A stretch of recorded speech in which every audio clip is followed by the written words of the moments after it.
जय श्री राम मित्रों, आप सभी का बहुत बहुत स्वागत है।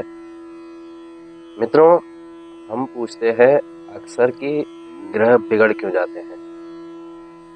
पहले के समय में अभी के अपेक्षित इतनी ज़्यादा समस्या नहीं थी, परंतु अभी कुछ दिनों से ऐसा देखने में प्रतीत होता है कि हर किसी व्यक्ति के ग्रह बिगड़ते जा रहे हैं। ऐसा क्यों होता है, तो आइए आज इस विषय पर हम चर्चा करते हैं। सूर्य, चंद्र, राहु, केतु क्यों परेशान करते हैं, लेकिन कभी भी यह ग्रह नहीं पूछते कि ये ग्रह हमें मिले कहां से है। क्या आपने कभी ऐसा पूछा?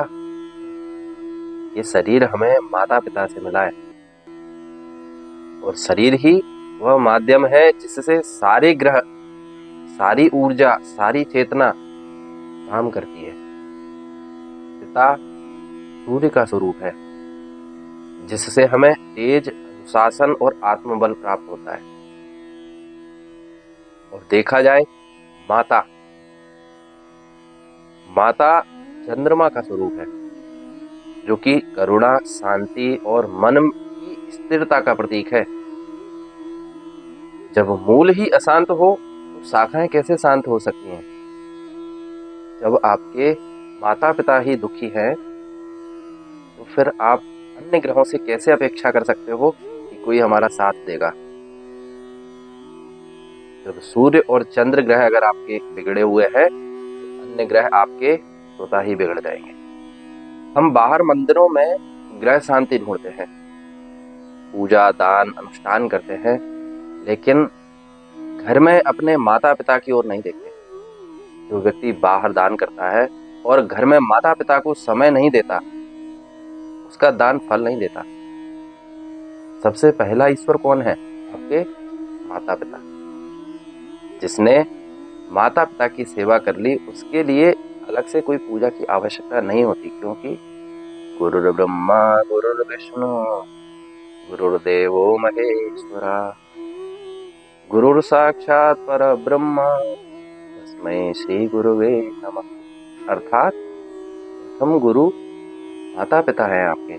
गणेश जी सबसे पहले पूजे जाते हैं, क्योंकि उन्होंने पूरे ब्रह्मांड की नहीं, बल्कि अपने माता पिता की परिक्रमा की।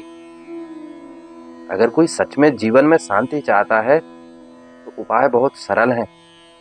माता पिता से पूछो, आप क्या चाहते हैं, कहाँ जाना चाहते हैं, क्या पसंद है, किस बात से आपको खुशी मिलती है। पिता कभी कुछ कह भी देगा, लेकिन माँ कुछ नहीं कहेगी। माँ को बस यह चाहिए कि उसका बच्चा उसकी बात सुन ले।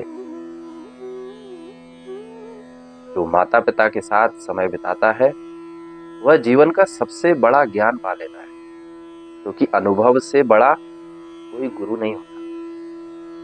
आज उल्टा हो रहा है, नई रिश्तों को महत्व मिल रहा है, और जिसने जन्म दिया उसे अकेला छोड़ दिया जाता है। यही असंतुलन है, यही ग्रह दोष है। असल कर्म क्या है? माता पिता और गुरु की सेवा। सुबह उठकर माता पिता और गुरु को प्रणाम, यही सबसे बड़ी साधना है। प्रणाम और सेवा तो दूर, आज के समय में तो लोगों का सुबह उठने का ही कोई ठिकाना नहीं है। भगवान राम भी यही कहते हैं, हर वह व्यक्ति जिसने माता पिता की सेवा की हो, वह जीवन में ऊंचा उठा। जब वो मूल खुश होगा, तो ग्रह अपने आप शांत हो जाते हैं, पूर्वज भी संतुष्ट होते हैं, और जीवन में स्थिरता आ जाती है। बात करते हैं राहु केतु क्या है। ये भी हमारे आसपास की ऊर्जा है। लोग, परिस्थितियां, रिश्ते, ये सब राहु और केतु। सबको अलग अलग प्रकार से खुश करना तो संभव नहीं है, लेकिन ऊर्जा के केंद्र को खुश किया जा सकता है। पिता को प्रणाम करो, आपका सूर्य मजबूत होगा। माँ का सम्मान करो, चंद्र शांत होगा। वाणी में मधुरता लाओ, आपकी बुद्धि ठीक होगी, मतलब आपका बुद्ध ठीक होगा। जीवन में संतुलन होगा, शुक्र ठीक रहेगा, कर्म में अनुशासनता होगी, तो शनि संभल भी जाएगा, क्योंकि शनि है न्याय के देवता। जब आपके कर्म बिगड़ेंगे तो शनि देव का बिगड़ना तय है। तो वर्तमान में ऐसी स्थिति अक्सर बनी हुई है। आज जो मुस्कान तुम्हारे चेहरे पर है उसका कारण माता पिता है, और अगर वही मुस्कान उनके चेहरे पर आ जाए तो समझो जीवन कितना सफल हो जाएगा। बस यही सत्य है, आपके चेहरे के मुस्कान के पीछे आपके माता पिता। और सोचो, आपके पीछे के माता पिता अगर खुश हो जाए तो फिर आपकी मुस्कान कहाँ तक पहुंच सकती है, ये आप समझ सकते हैं।